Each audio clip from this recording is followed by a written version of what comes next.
ചേലക്കരയിലെയും വയനാട്ടിലെയും polling സമയം അവസാനിച്ച് കഴിഞ്ഞിരിക്കുന്നു. ചേലക്കരയിലെയും തളിയിൽ 7-ാം നമ്പർ ബൂത്തിൽ ഇപ്പോഴും 100-ലധികം പേർ വോട്ട് ചെയ്യാനായി ക്യൂ നിൽക്കുന്നുണ്ട്. 1600 പേരാണ് ആ ബൂത്തിൽ വോട്ട് ചെയ്യാൻ വോട്ടർമാരായിട്ടുണ്ടായത്. ഇപ്പോൾ ഏതായാലും പുതിയ വിവരങ്ങളുമായി സുജു ടി ബാബു ചേരുന്നു. ഇതിനിടെ തന്നെ ഏറ്റവും പുതിയ മറ്റൊരു വിവരം വരുന്നത് വയനാട് ലോക്സഭാ മണ്ഡലത്തിൽ ഏറ്റവും കുറവ് പോളിംഗ് ഇപ്പോൾ ഏറ്റവും പുതിയ കണക്കനുസരിച്ച് രേഖപ്പെടുത്തിയിരിക്കുന്ന മാനന്തവാടിയിലാണ്.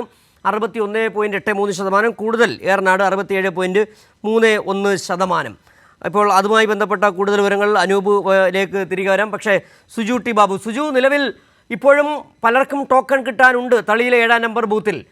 അവിടെ വോട്ടിംഗ് ഇപ്പോഴും സുഗമമായി തന്നെ മുന്നോട്ട് പോകുന്നുണ്ട്.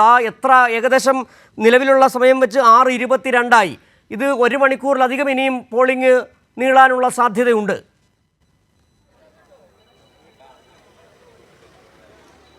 സ്വാഭാവികമായി അതിലധികം സമയം നീളാൻ തന്നെയാണ് സാധ്യത. ഇപ്പോൾ തന്നെയുണ്ട് 100-ലധികം ആളുകളാണ് വോട്ട് ചെയ്യാൻ വേണ്ടിയുള്ളത്. നമുക്കിപ്പോഴും ആ ദൃശ്യങ്ങൾ കാണാൻ സാധിക്കും. വലിയ ക്യൂബ്. ഇത് തളി ഹെൽത്ത് സെൻ്ററിലാണ് ഈ ഒരു പോളിംഗ് കേന്ദ്രം. 7-ാം നമ്പർ ബൂത്താണ്. ഇതിൽ 1600-ഓളം വോട്ടുകൾ ഇവിടെ ഉണ്ട് എന്നാണ് ഇവിടെ എത്തിയ വോട്ടർമാർ പറയുന്നത്. എന്നാൽ അക്കാര്യത്തിൽ ഒരു ഔദ്യോഗികമായ ഒരു കണക്കുകൾ ലഭിക്കേണ്ടതുണ്ട്. എന്തായാലും വലിയ ക്യൂവാണ്. രാവിലെ മുതൽ തന്നെ നല്ല തരത്തിൽ തിരക്കുണ്ടായിരുന്നു. അതിനുശേഷം ഇപ്പോഴും ഏതാണ്ട് 4 മണിക്ക് ഈ സ്ഥലത്തെത്തിയ വോട്ട് ചെയ്യാൻ എത്തിയ ആളുകളാണ് ഇപ്പോഴും ഈ ക്യൂവിലുള്ളത്. അതിൽ ഒരു കൗതുകവും അതുപോലെ തന്നെ എടുത്തു പറയേണ്ടതും സ്ത്രീകളുടെ ക്യൂവും നല്ല രീതിയിൽ തന്നെയുണ്ട്. ആൻഡ് സ്ത്രീകളുണ്ട് 56 പേർക്കാണ് സ്ത്രീകളിൽ ടോക്കൺ കൊടുത്തിരിക്കുന്നത്. പുരുഷന്മാരിൽ പലർക്കും ടോക്കൺ ഇനിയും ലഭിക്കാനുണ്ട്. ആൻഡ് 66ഓളം പുരുഷന്മാർക്ക് ടോക്കൺ ഇതിനോടകം ലഭിച്ചു കഴിഞ്ഞിരിക്കുകയാണ്. അപ്പോൾ ആളുകൾക്ക് ഇനി അത് ബാക്കി അവശേഷിക്കുന്ന ഒരു 10-30ഓളം പേരവിടെ ടോക്കൺ ലഭിക്കാതെ നിൽപ്പുണ്ട്. അങ്ങനെയെങ്കിൽ ഇനിയും 1 മണിക്കൂറിലധികം നേരം ഈ ക്യൂ നീണ്ടുപോകും എന്ന കാര്യത്തിൽ സംശയമില്ല. നമുക്ക് വോട്ടർമാരുടെ ഒരു പ്രതികരണത്തിലേക്ക് കടക്കാവുന്നതാണ്. നിങ്ങൾക്ക് വോട്ടർമാരുടെ ഒരു എത്ര ഒന്നും പറയില്ല. ടോക്കൺ എത്ര 20-യോ 24 എത്ര മണിക്ക് 5 മണിക്ക് എത്തിയതാ. 5 മണിക്ക് എത്തിയതല്ലേ? വലിയ സാധാരണഗതിയിൽ ഈ ബൂത്തിൽ ഇങ്ങനെയാണ്, വലിയ ക്യൂകളാണ് എല്ലാ വർഷവും? എല്ലാ വർഷവും ഈ ബൂത്തിൽ ഇങ്ങനെ തന്നെയാണ് ഈ വൈകുന്നേര സമയങ്ങളിൽ. പിന്നെ ഇതിപ്പോൾ ഇക്കണ്ട ആളുകൾക്ക് നിൽക്കാനുള്ള സൗകര്യമില്ല. ഇതിൽ ചെറിയൊരു ബൂത്ത് സ്കൂളിൽ അവിടെ ഇഷ്ടംപോലെ സ്ഥലമുണ്ട്.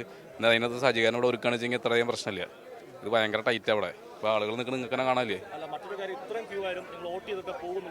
ഇപ്പം അതിൽ വന്നു പറ്റില്ല, അല്ലെങ്കിൽ ആകെ പ്രശ്നമില്ല. എന്തായാലും വോട്ട് ചെയ്യുക അവിടെ. അതൊരു നല്ല കാര്യമല്ലേ? ഇത്രയും തിരക്കുണ്ടെങ്കിലും നമ്മുടെ വിലപ്പെട്ട സമ്മതിദാവകാശം വിനിയോഗിച്ച ശേഷം പോകത്തുള്ളൂ അല്ലേ? അങ്ങനെ തന്നെയാണ്.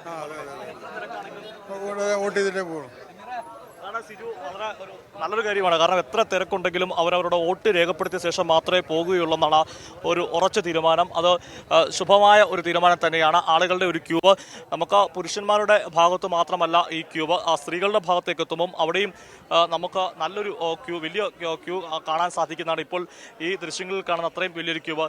ടോക്കൺ ലഭിച്ച ആളുകളാണോ? ടോക്കൺ ലഭിച്ചിരുന്നോ? എത്ര ടോക്കൺ നമ്പർ? 17.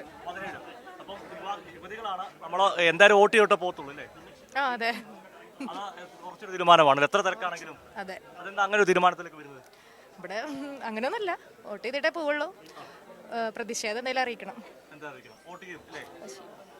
നമുക്ക് അത് മാത്രമല്ല, പുറകിലേക്ക് വീണ്ടും വരുമ്പോൾ വലിയ ഒരു ക്യൂവ്. അതായത് ഇതിനകത്ത് പ്രായമുള്ളവരുണ്ട്, യുവതികളുണ്ട്. അങ്ങനെ നോക്കുമ്പോൾ ഈ തളിയിലെ എന്തായാലും വോട്ടർമാരെ നമ്മൾ സമ്മതിക്കണം. കാരണം അവരെ സംബന്ധിച്ചോളം എത്ര താമസിച്ചാലും തങ്ങളുടെ വിലപ്പെട്ട സമ്മതിദായക അവകാശം വിനിയോഗിച്ച ശേഷം മാത്രമേ അവർ പോവുകയുള്ളൂ എന്നാണ് അവർ പറയുന്നത്. നല്ല ക്യൂ ഉണ്ട്. ഇപ്പോഴും 100ഓളം അടുത്തോളം ആളുകളുണ്ട് ഇപ്പോഴും. അങ്ങനെയെങ്കിൽ വോട്ടിംഗ് 1 മണിക്കൂറുടെ നീണ്ടു നിൽക്കാൻ തന്നെയാണ് സാധ്യത. ഏതായാലും സിജു സുഗതൻ, വളരെ ഒരു പ്രതീക്ഷയുള്ള കാര്യം ആളുകളുടെ ഒരു പ്രതികരണമാണ്. അവർക്ക് ചില പ്രതിഷേധങ്ങളും പരിഭവങ്ങളും ഒക്കെ നമ്മളോട് പങ്കുവെക്കുന്നുണ്ടെങ്കിൽ പോലും അവർക്ക് വോട്ട് ചെയ്ത ശേഷം മാത്രമേ ഇവിടുന്ന് പോവുകയുള്ളൂ എന്ന് പറയുന്നത് അത് നല്ലൊരു കാര്യം തന്നെയാണ്. സിജു, ശരി. സുജു ടി ബാബു, അതായത് തള്ളിയിലെ 7-ാം നമ്പർ ബൂത്തിൽ നിന്നുള്ള കാഴ്ച വളരെ മനോഹരമാണ്. വോട്ട് ചെയ്യാനായി ഇപ്പോഴും ആളുകൾ ക്യൂ നിൽക്കുകയാണ്.